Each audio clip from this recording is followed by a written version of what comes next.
Buenas noches, me presento, mi nombre es Brian Estieno Obregón Valencia, estudiante de la Universidad Antonio C. Camacho, curso el cuarto semestre de licenciatura en Ciencia del Deporte y la Educación Física.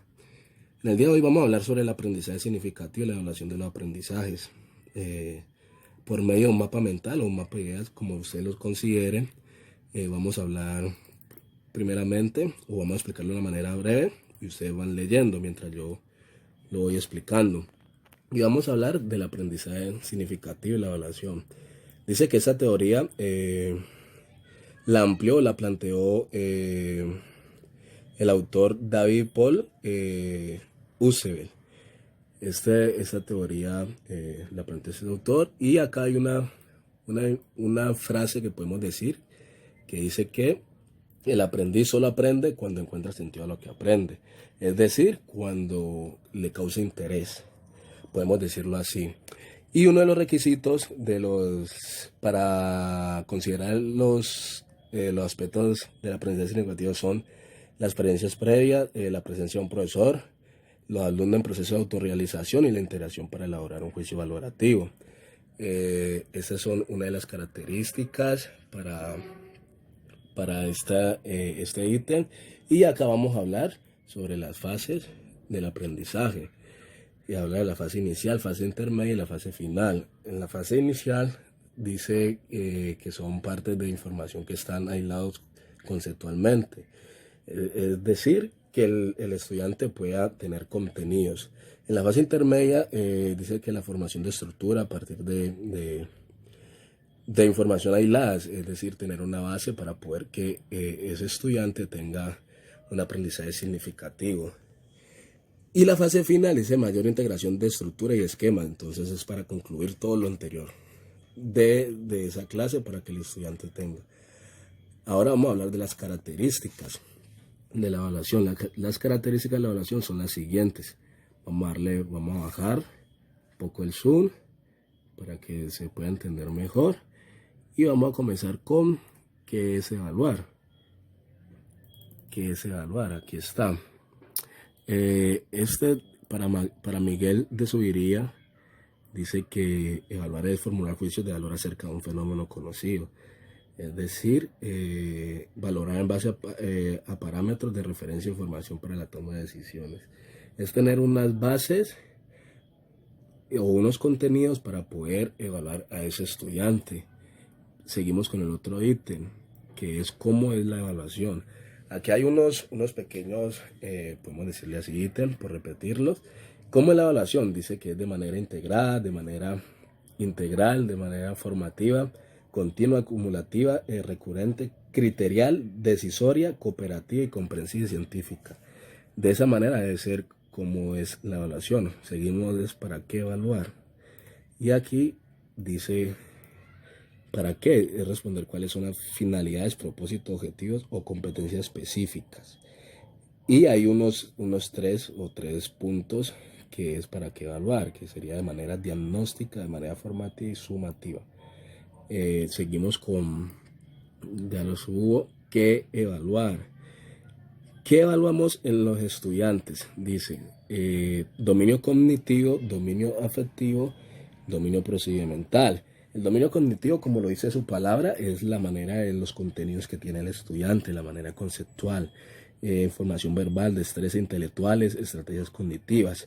Lo afectivo ya sería lo personal, cómo son sus actitudes, su personalidad, su comportamiento. Y lo procedimental ya sería como el hacer, hablemoslo así, como el hacer, capacidad de pensar, dice destreza motora, ya también se le pone en la parte psicomotor. Y vamos con otro ítem de las características de la evaluación, que es cuándo evaluar.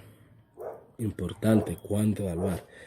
Dice que resolver el momento de evaluar el aprendizaje significativo se alude a la temporalidad de las actividades a realizar y a sus diversas intenciones y propósitos, por lo que se considera lo siguiente: inicial, procesal y final. Volvemos a lo mismo cuando hablamos del aprendizaje significativo. ¿Cuándo evaluar? En esos tres puntos. En cada punto hay que evaluar al estudiante para ver si está obteniendo los logros.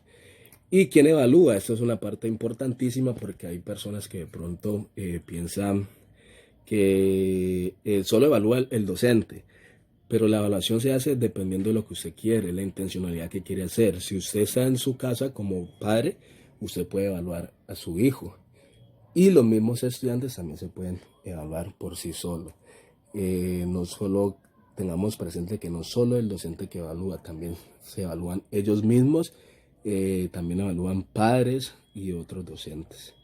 Listo, entonces vamos a volver a la forma inicial de este mapa tan bonito, tan creativo y didáctico, en el cual planteé todos estos métodos y el documento que es sobre el aprendizaje significativo y la evaluación de los aprendices. Muchas gracias, espero haber podido aclarar todos esos temas y ya, muchas gracias.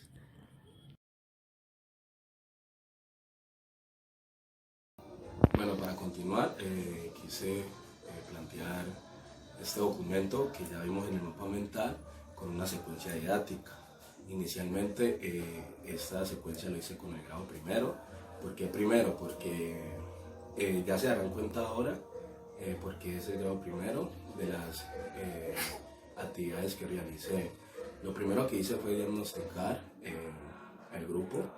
Le pregunté a la profesora de matemática, porque mi actividad iban a ser transversalizadas con el área de matemática y con la concentración intelectual, porque allí habla en el documento que para dejar un aprendizaje significativo no es solo juegos, sino dejar que hayan contenidos en la mente de los niños.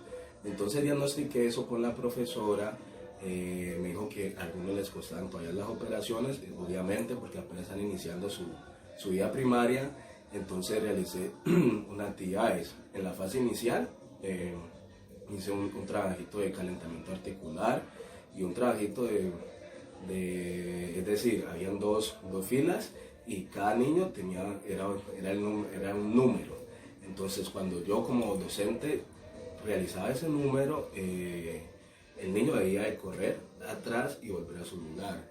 Ese trabajo de calentamiento era para que ellos se fueran familiarizando con los números, porque la actividad de desarrollo ya iba para con esa área de matemáticas. Calentamiento articular en la fase inicial, juegos de activación de los músculos y el trabajito que acabo de explicar. En la actividad de desarrollo comenzamos hablando concentración intelectual. ¿Por qué concentración intelectual? Porque los niños, cada uno iban a estar en parejas, al frente, 2 hileras, iban a estar en parejas y la hilera de acá iba a ser el número 1 y la hilera de allá iba a ser el número 2. Cuando el docente, el facilitador, que en ese caso sería yo, decía un número, ese niño debía ser concentrado porque el otro debía de cogerlo. Entonces, si yo decía número 2, los dos que eran los de acá debían de correr hacia allá y los unos debían de tratar de cogerlos. Y así sucesivamente. Entonces cuando yo decía número 1, entonces los niños de acá, la hilera de acá, salían corriendo hacia acá y los dos debían de cogerlo, atraparlo. Esa es una de las actividades de desarrollo. La otra iban a ver en una esquina unos conos con unos números marcados con los números y otros conos tapando ese cono. Seguían las 2 hileras, y entonces yo como docente decía primero un número, familiarizando, primero decía un número, salían los 2 primeros de las filas y debían de buscar el número. Después yo hacía una operación matemática, podía decir una suma, una resta, hasta ahí porque después era grado primero, suma, resta, entonces yo decía 3 más 1, entonces ellos debían de ir a buscar el 4. ¿Por qué lo transversalicé? Porque había que dejar un aprendizaje significativo a los niños. De pronto a algunos se les dificultaba dar las operaciones, pero de una manera más didáctica con los juegos, eso les puede quedar marcado y pueden aprender de una mejor manera la suma y la resta. Hablaban de la evaluación y las características de las evaluaciones. Entonces yo comencé evaluando a los niños. En toda la fase lo evalué porque el documento lo decía, en la fase inicial, en la fase central y en la fase final. En todas las fases los evalué cómo se están familiarizando con los juegos. Además, les da la oportunidad de que ellos también se autoevaluaran. ¿De qué manera? En el momento en que yo daba una operación, una suma, 3 más 1, y de pronto ellos se equivocaban, o 3 menos 1, y ellos decían, ay, no, es 3 o es 2, entonces ellos mismos se autoevaluaban, iban a buscar el 3, pero inmediatamente caían en razón y decían que no, que ese no era, entonces ellos se autocalificaban, perdón, o se autoevaluaban. Esto lo familiaricé con el documento y creo que en los niños les va a beneficiar mucho las operaciones matemáticas, la concentración intelectual, van a tener contenidos en su mente los niños. Y para terminar, quería decir que pues quise plantear eso. Pienso que se ven todos los ítems que se han planteado en el documento, y así poder dejar un aprendizaje significativo. Las fotos no pude mandar o no pude tomar fotos debido a que en el escenario de práctica no dejan, había que firmar un consentimiento informado en el cual en la actividad anterior, que fue la primera, la coordinadora nos hizo el favor, pero era con un grado de dificultad muy grande, entonces las referencias fotográficas no las pude tener, pero este trabajo fue muy de mi agrado y el agrado de los niños, porque se dejó un aprendizaje significativo. Muchas gracias.